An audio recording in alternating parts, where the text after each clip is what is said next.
والتاريخ، أجواء الأردن وتاريخه وآثاره. الأردن في عيونهم الآن.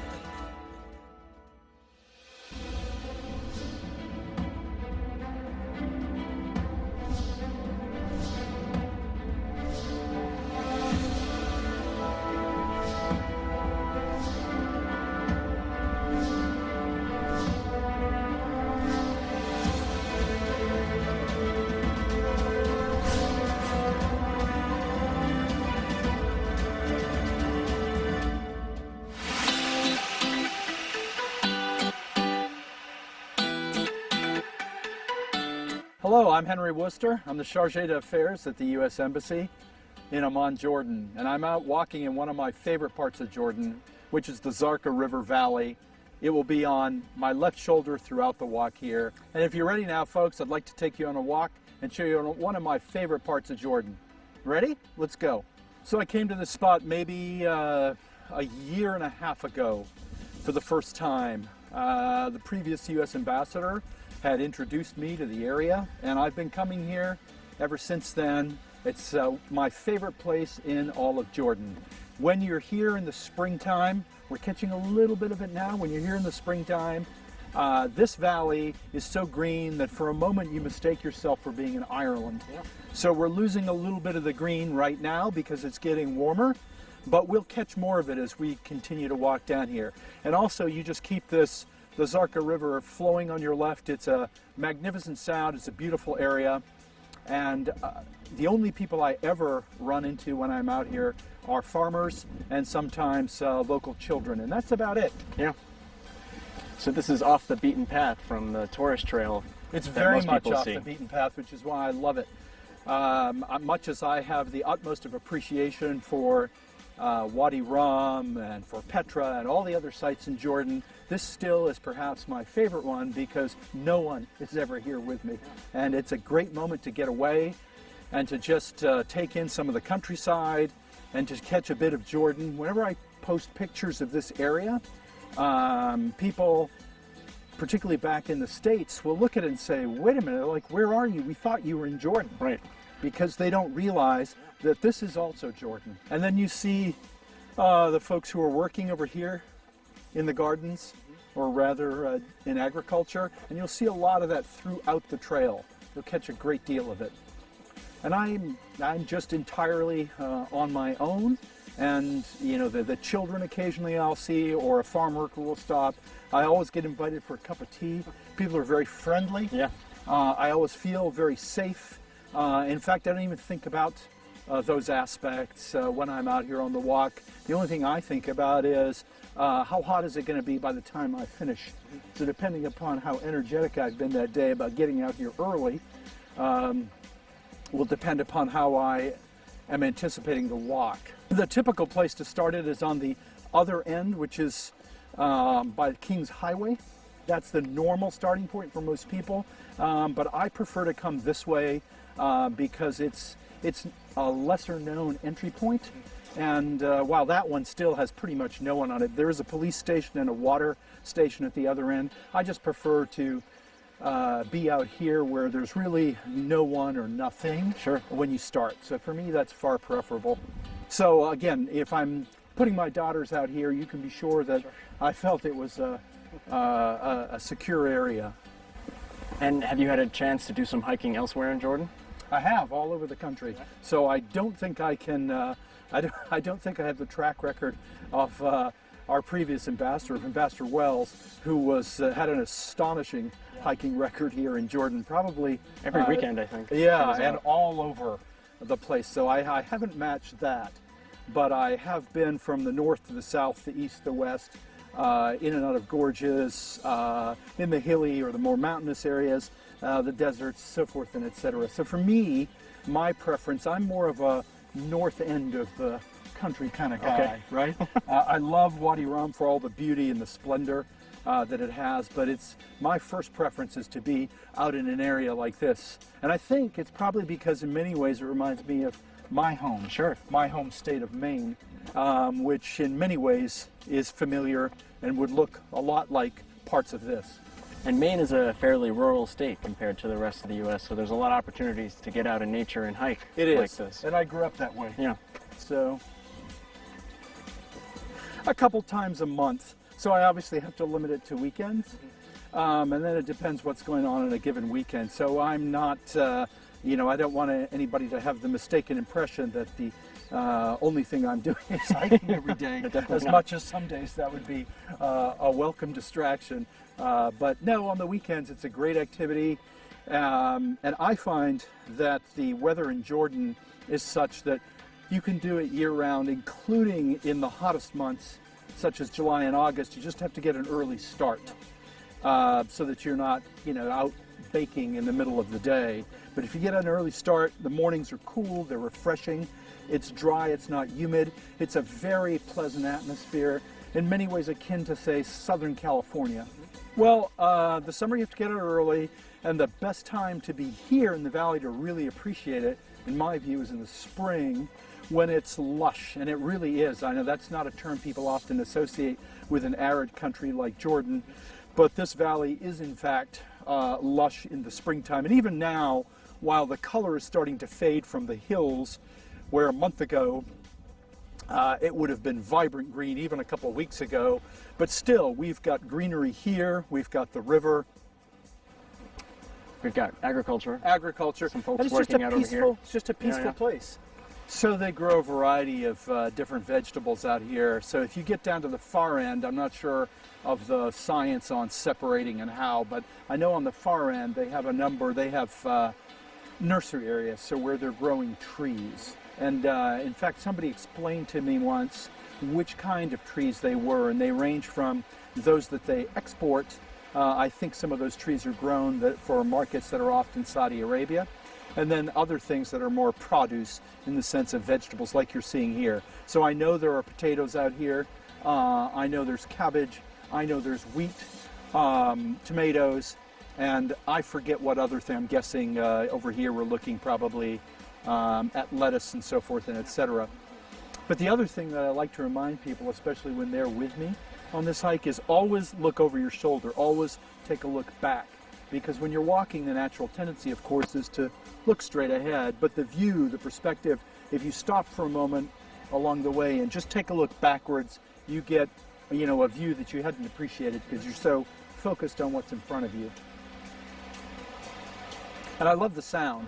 Who doesn't love the sound of flowing water? Right? It's one of the most peaceful, satisfying sounds I think any human being knows anywhere on Earth.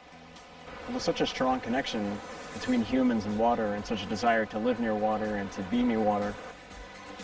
And it seems like people would come out here. Have you ever seen just ordinary Jordanians coming out here and setting up picnics along the river? I haven't seen them out on this end. On the opposite end, I have, and you will typically see them. In fact, you'll see the picnics. It's much closer to the King's Highway. You just have to pull off. But that's part of why I like to come here is I really appreciate the chance to just be peaceful. It's quiet. You can be by yourself or with a friend or family member or whoever you want. And, you know, folks who work and live out here are busy with whatever they're attending to. And, you know, you have just, it's very peaceful to me. I mean, the numbers are most closely tracked, obviously, in key sites.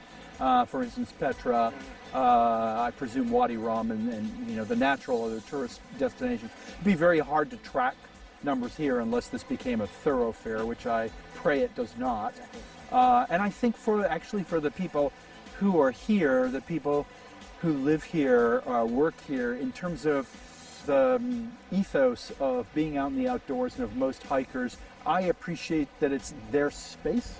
It's not mine, and it's not really meant to be a tourist destination per se. And the country is full of a lot of areas like that, whereas you go for a hike, you're walking through valleys, you're walking through or by villages, in areas, and in some cases, yes, they're part of something like the Jordan Trail, sure, right, which is a formal set-aside piece of space that is in fact meant to do that. But here, really, I and you, we're guests of the people here, right? You know, this is a space we're taking advantage of to hike through it And again, with the ethos that I think is respected worldwide, particularly for hikers, the idea is to leave it better than you found it, or at least not any worse, right? So good behavior, certainly no littering, and I just try to be respectful of the people who are out here. You know, again, people are very gracious. I like to get out of the way of the occasional truck that comes by. You don't see too many, but occasionally somebody will be coming by with, you know, sheep in the back or cabbages or whatever they've got. And I like to, you know, people treat me very nicely, and I like to, certainly like to return the favor.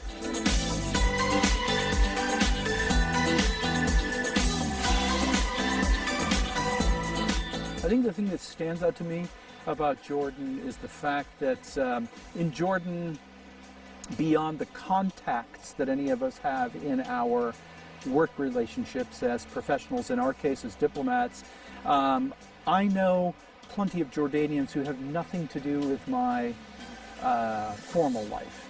And I can happily say, and with honesty, that they're simply friends, which I cherish enormously. That's such a rare circumstance in our work. Because naturally, of course, we're representing our country and we're doing our nation's business. But it's really rare when you have an opportunity to serve somewhere where you have friends who have, they're not contacts, they have nothing to do with that part of your life. An extraordinary openness. At the risk of sounding hokey, but in complete candor, hospitality, eagerness to know about you, where you come from, what you're about, how you think, what you think about various things, and then an enormous pride in Jordan. You know, everybody is proud of their country, but I would say that in Jordan, the way this stands out to me so much is, you know, any place I go, every home I go to, cars I see going down the street, people I talk to, whether they're Bedouins in the Badia or whether it's in Abdoun, wherever it is, people strike the same chord of enormous pride in Jordan and their particular pride in being Jordanian.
So now we're visiting a mosque in Madaba. It's a mosque called the Mosque of Jesus Christ. As I think all of you know, the Islamic faith sees Jesus Christ as a prophet. I can tell you, I think there's nowhere else in the world that you will find a mosque called the Mosque of Jesus Christ. And this symbolizes not only the harmony and cooperation of Madaba, but it's also a message about Jordan. Jordan is a country that takes seriously the idea of inclusion and diversity. It's a country where people take pride in their own heritage and their own religion, but they also take pride in living together with different cultures, different faiths, different languages. And this mosque is really a testament to that.